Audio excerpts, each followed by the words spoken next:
Hi my dear. आज हम लोग वैसे इंपॉर्टेंट टॉपिक्स की चर्चा करेंगे जिस टॉपिक से एग्जाम में हर हाल में ऑब्जेक्टिव बनता है। तो यहाँ से आपको निश्चित 5-10 नंबर का फायदा होने वाला है, तो आप लोग लगे रहिएगा। ठीक है, अच्छे से देखिएगा, जाइएगा मत। तो आइए इंपॉर्टेंट कुछ ऑब्जेक्टिव्स के टॉपिक को देख लेते हैं। एग्जाम से पहले आप लोग एक बार विटामिन को अच्छे से देख लीजिएगा। अब विटामिन से कुछ रिलेटेड क्वेश्चन क्या क्या है तो याद रखिएगा। जैसे आपसे सिंपल पहले क्वेश्चन पूछ दे विटामिन ए क्या कहलाता है, तो याद रखिएगा विटामिन ए क्या कहलाता है, रेटिनॉल। आपसे एग्जाम में प्रश्न बनेगा इससे, विटामिन ए क्या कहलाता है, रेटिनॉल। इससे रोग क्या होता है, कई बार एग्जाम में क्वेश्चन पूछता है कि विटामिन ए की कमी से क्या होता है, रतौंधी होता है, यानी नाइट ब्लाइंडनेस जिसको हम लोग कहते हैं। आपसे पूछ देगा विटामिन बी 1, तो विटामिन बी 1 क्या होता है, थायमीन होता है। याद रखना है विटामिन बी 1 क्या होता है, थायमीन होता है। और इसकी कमी से अगर आपसे पूछ दे कि रोग कौन होता है, तो याद रखिएगा बेरी बेरी होता है। क्या होता है, बेरी बेरी। आपसे फिर क्वेश्चंस कुछ आ सकते हैं, जैसे विटामिन सी। विटामिन सी को क्या कहा जाता है, एस्कॉर्बिक अम्ल कहा जाता है। ठीक है, आपसे एग्जाम में आएगा कि एस्कॉर्बिक एसिड किसे कहते हैं। एस्कॉर्बिक एसिड के नाम से कौन विटामिन फेमस है, तो विटामिन सी है। ठीक है, स्कर्वी नामक बीमारी इसकी कमी से होता है। आपसे क्वेश्चन पूछ देगा, और कई बार आता है कि कोबाल्ट धातु किस विटामिन में होता है। कोबाल्ट धातु किस विटामिन में होता है, तो याद रखिएगा कोबाल्ट धातु किस विटामिन में पाया जाता है, विटामिन B12 में पाया जाता है। और क्वेश्चन देख सकते हैं आप लोग, जैसे आपसे कह देता है विटामिन में सूखा रोग किस विटामिन की कमी से होता है, तो याद रखिएगा सूखा रोग विटामिन डी की कमी से होता है। ठीक है, ये जो सूखा रोग होता है किसकी कमी से होता है, विटामिन डी की कमी से होता है। नेक्स्ट क्वेश्चन आपसे कागो ये पूछ देता है कभी कभी, जल में विलय विटामिन कौन से हैं, बहुत पूछा हुआ क्वेश्चन है। जल में विलय vitamin, water soluble vitamin, English की अगर बात करें वाटर सॉल्युबल विटामिन कौन है तो याद रखिएगा vitamin B and C, vitamin B और सी। आपसे फिर पूछ दिया जाएगा कि वसा में विलय विटामिन कौन है, वसा में विलय विटामिन कौन है, यानी फैट सॉल्युबल विटामिन कौन है। तो फैट सॉल्युबल विटामिन की अगर बात कर लें तो कौन कौन है, ए डी ई के। तो आप इस विटामिन से रिलेटेड इस टॉपिक को देख लें। ये आपसे बहुत बार पूछे जाएंगे क्वेश्चन कि विटामिन के बारे में बताएं, विटामिन में या विटामिन से रिलेटेड कुछ क्वेश्चंस बनता है जो आपसे पूछा जाता है जल में बसा में। फिर एक क्वेश्चन आपको आता है विटामिन में, आपको पता होगा कि विटामिन शरीर द्वारा नहीं बनाए जाते हैं। विटामिन शरीर द्वारा, याद रखिएगा शरीर द्वारा निर्मित नहीं होते हैं, शरीर द्वारा निर्मित नहीं होते हैं, याद रखना है आपको। बस एक विटामिन डी ही है जो शरीर हमारा क्या करता है, उसको बनाता है। ठीक, तो चलिए अब आगे बढ़ते हैं, देख लिए होंगे। तो विटामिन से रिलेटेड इतना टॉपिक आपके लिए बहुत जरूरी है। विटामिन से क्वेश्चंस एग्जाम में कई बार पूछे जाते हैं और इंपॉर्टेंट टॉपिक में से एक ये है। अब दूसरा टॉपिक हम लोग देखते हैं, कुछ टॉपिक की चर्चा कर देते हैं जिस टॉपिक से आपसे एग्जाम में प्रश्न आते ही आते हैं।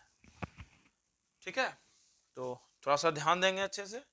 कुछ टॉपिक और भी हैं जहां से आपको क्वेश्चन पूछा जाएगा। जैसे मान लीजिए कार्बोहाइड्रेट्स की बात कर लेते हैं, यहां से भी एग्जाम में क्वेश्चंस आते हैं। अब कार्बोहाइड्रेट्स, तो कार्बोहाइड्रेट्स के बारे में अगर बात कर लें तो आपको सबसे इसमें बेसिक क्वेश्चन पहले पूछा जाता है कि कार्बोहाइड्रेट्स का फॉर्मूला क्या होता है।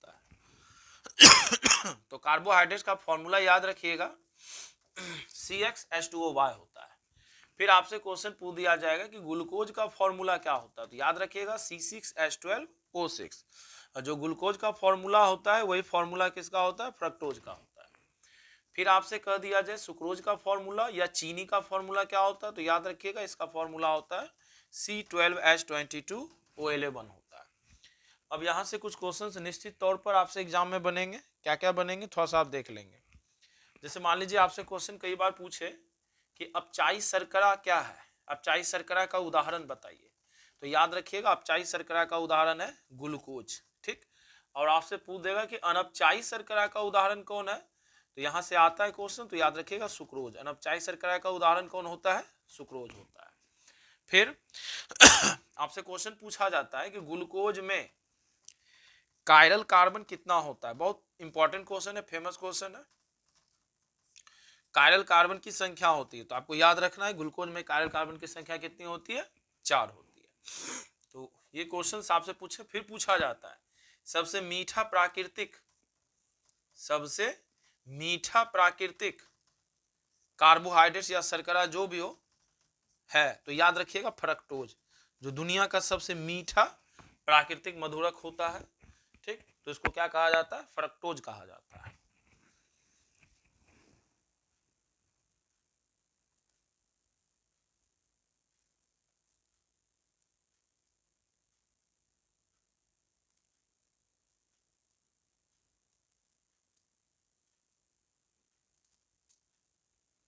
ठीक है, तो माफ कीजिएगा, थोड़ा सा लाइट डिस्टर्ब हो गया था।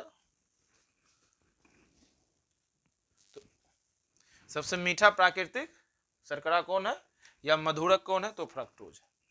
तो आगे बढ़ते हैं हम लोग, अब कुछ अगले क्वेश्चन पे आते हैं, जहां से क्वेश्चंस आपको पूछा जाएगा। जैसे मान लीजिए, और कुछ क्वेश्चंस ले लेते हैं। जैसे आपसे पूछ दे सैकरीन, तो सैकरीन क्या है? आपको याद होना चाहिए, कृत्रिम मधुरक है। एलिटेम क्या है? कृत्रिम मधुरक है। ये सब याद रखिएगा। सैकरीन, एलिटेम, एस्पार्टेम, ये सब किसके अंदर आते हैं? तो कृत्रिम मधुरक के अंदर आते हैं। अब जैसे आपसे क्वेश्चन पूछ दिया जाए, याद रखिएगा,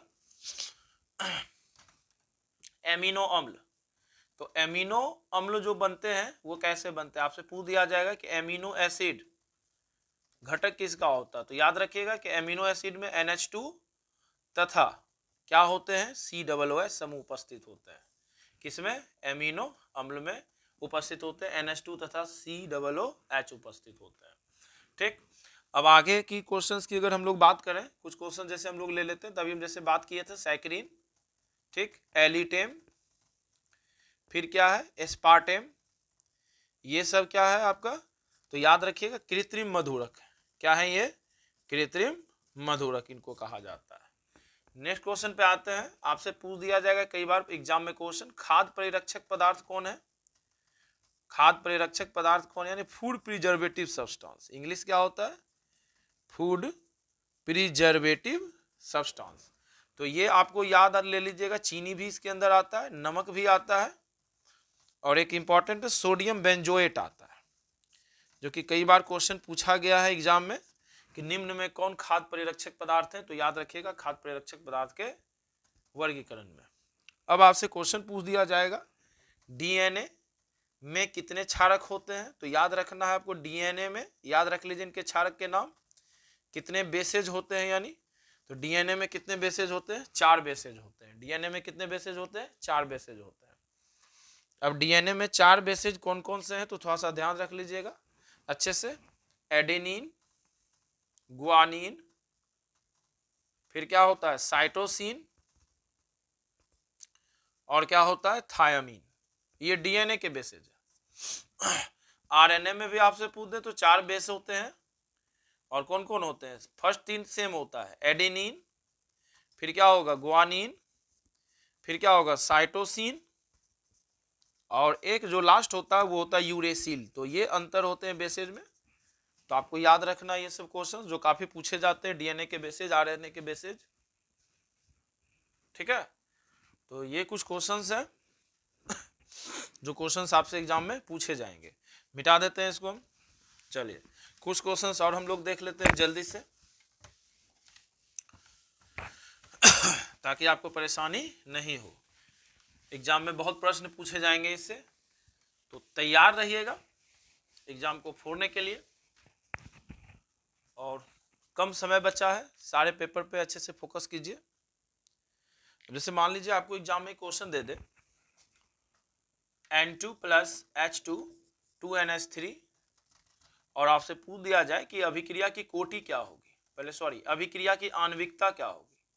तो अभिक्रिया की अगर आणविकता पूछे, ऑर्डर पूछे, ऑर्डर कहते हैं मॉलिक्यूलरिटी पूछे, आणविकता का मतलब मॉलिक्यूलरिटी पूछे, तो याद रखिएगा इसको जोड़ दिया जाता है। N2 के आगे 1, H2 के आगे 1, 3, तो 3 कितना होगा इसका? 4 होगा। अब मान लीजिए कोई रिएक्शन इस तरह से क्वेश्चन वेग दे दिया आपको, और पूछेगा इसके लिए अभिक्रिया की कोटि क्या होगी। कोटि का मतलब ऑर्डर, 3 दू कितना होगा? 5।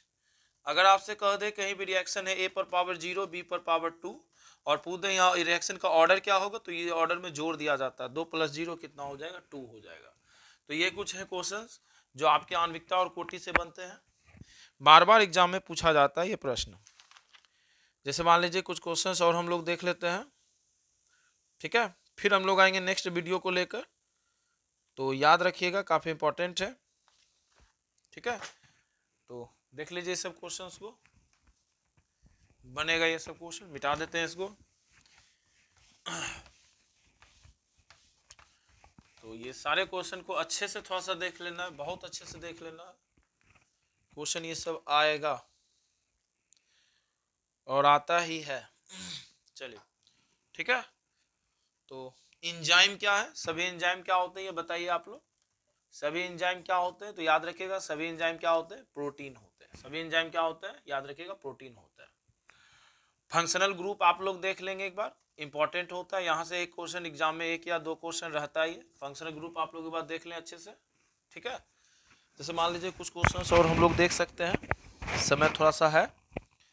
दूध किसका उदाहरण है, ये सब आप थोड़ा सा देख लीजिएगा। दूध किसका उदाहरण है, जो मिल्क होता है, तो याद रखिएगा पायस का उदाहरण है। दूध क्या होता है, पायस। पायस क्या होता है, दो अमिश्रणीय द्रव्यों को क्या कहा जाता है, पायस कहा जाता है। तो याद रखिएगा ये सब क्वेश्चन, ये सब क्वेश्चंस आपको आएगा, याद रखिएगा, याद रखना है। आपसे ये क्वेश्चन आया हुआ है, कई बार हम रिपीट करवा देते हैं। CH3 NH2 ये किस प्रकार के एमीन है, तो आप लोग को बताया हुआ है ये 1 डिग्री एमीन है। ओके, तो ये सब क्वेश्चन को आप लोग देख लीजिएगा। धन्यवाद।